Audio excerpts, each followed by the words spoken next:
Olá, meus amores, tudo bom com você? Eu sou o professor Landes, de Biologia, e nessa aula de hoje da TV Enem, nós vamos aprender a introdução de citologia e sobre membrana plasmática. Citologia, como você sabe muito bem, nada mais é do que o estudo da célula. E eu posso tranquilamente te ensinar agora os dois tipos básicos de células que nós temos. Existem na natureza dois modelos primordiais. Um modelo mais simples, mais primitivo, que nós chamamos de modelo procarioto, ou célula procariótica, como por exemplo as bactérias, e um outro modelo mais complexo, mais elaborado, que nós chamamos então de modelo eucarioto, ou células eucarióticas. Nesse grupo nós temos as plantas, os animais, os fungos e os protozoários. A principal diferença entre esses dois modelos de células é que a célula eucariótica, que é a mais complexa, ela apresenta núcleo, organelas citoplasmáticas como retículo endoplasmático, como mitocôndrias, como cloroplastos, complexo de Golgi. Então, é uma diferença organizacional. Procarioto, mais simples, mais primitivo, exemplo, bactérias. E o eucarioto, mais complexo porque tem um citoplasma rico em um sistema de membranas internas que nós chamamos de endomembranas. Agora, existe uma coisa em comum a todas as células, que é a presença da membrana plasmática, que é o nosso próximo tema agora. A membrana plasmática, que é o revestimento comum de qualquer célula, toda célula tem membrana plasmática. A membrana plasmática ela foi descoberta em 1972 por Singer e Nicholson. Esses dois pesquisadores juntos perceberam que a membrana plasmática era formada por uma dupla camada de fosfolipídios. Fosfolipídio é gordura, não se esqueça. Então, uma dupla camada de fosfolipídios forma uma membrana plasmática. Então, nós podemos afirmar que uma única membrana tem, então, uma dupla camada. Eu posso dizer que uma membrana plasmática é formada por uma bicamada de fosfolipídios. E é interessante que nessa bicamada estão mergulhadas, imersas, enfiadas nessa dupla camada proteínas. E essas proteínas têm trânsito livre nessa bicamada de fosfolipídios. Elas ficam como que boiando nesse universo oleoso microscópico que é a membrana plasmática. E qual é a função de tudo isso? O que é que tudo isso faz? Então presta bem atenção.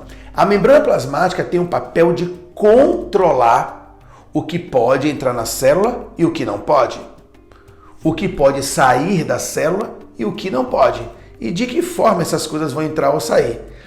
A essa capacidade, essa função, nós então chamamos de permeabilidade seletiva, em que a membrana plasmática vai controlar o fluxo de substâncias, de solutos, entrando e saindo da célula, e é vital para a célula esse controle. Então olha só, veja comigo. Existem solutos que têm características químicas, como por exemplo ter polaridade ou não. E ainda por cima, a concentração. Dentro ou fora da célula, aquele soluto está mais concentrado. Dentro ou fora da célula, ele está menos concentrado.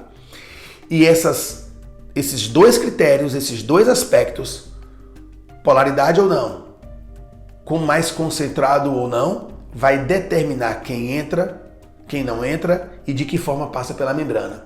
Vamos exemplificar? Nós podemos dividir esse trabalho da membrana plasmática em dois blocos: transporte passivo e transporte ativo. O transporte passivo tem um princípio, ele não gasta ATP. A célula não precisa gastar energia metabólica para fazer esse transporte acontecer.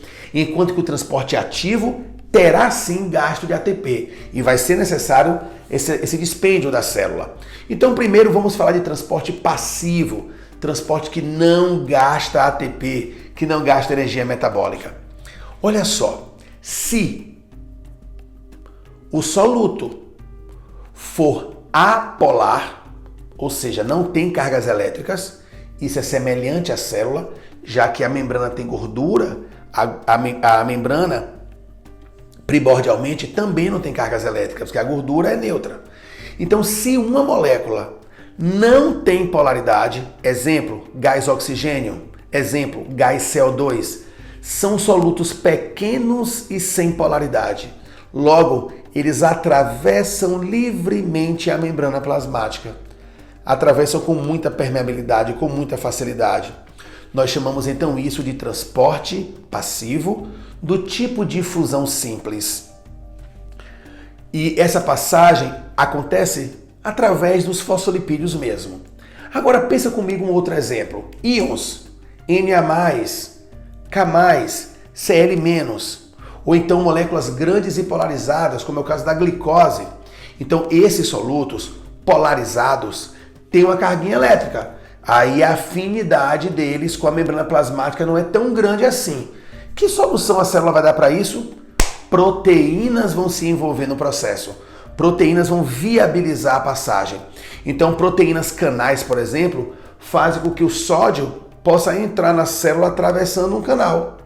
Temos ainda as permeases, que têm a condição de se acoplar a uma molécula de glicose, se movimentar e lançar essa glicose dentro da célula.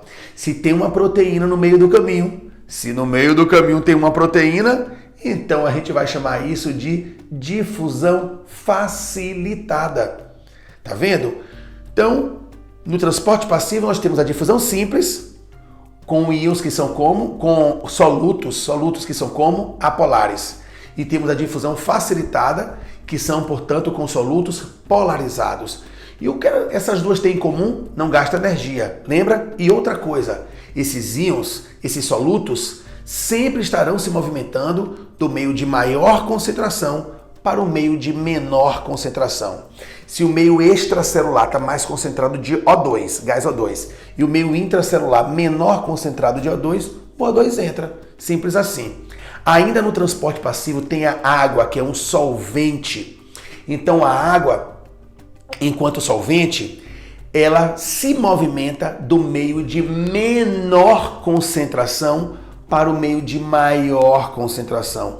A água tende a migrar para o ambiente onde, portanto, a concentração de soluto é maior, porque ela quer dissolver o soluto.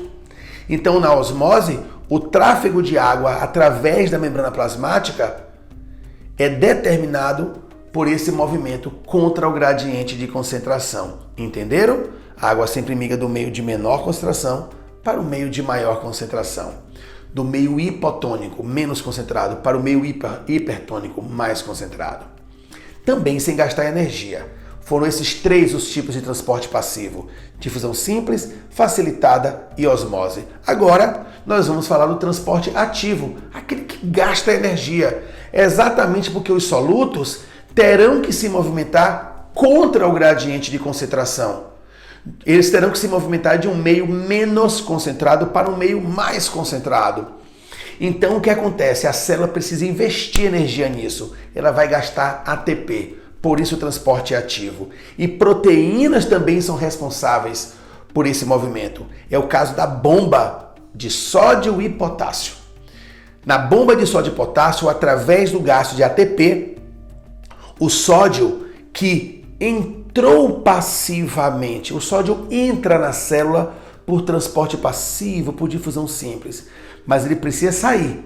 Então ele sai de maneira ativa. Ele entra de maneira passiva, a célula gasta ATP, gasta energia, movimenta uma bomba e ele sai de maneira ativa. Da mesma forma vai acontecer com K+, o potássio. Ele vai sair de maneira passiva e entrar de maneira ativa. Então o sódio sai e o potássio entra contra o gradiente de concentração, gastando energia. Isso é transporte ativo. Eu ainda posso colocar no transporte ativo o que? A fagocitose, em que a célula movimenta a sua membrana para capturar e englobar algum tipo de alimento. Tá bom? Espero que você tenha adorado essa aula. Anote tudo, tenha sucesso e muita sorte para você nos estudos. Tá ok? Um abraço.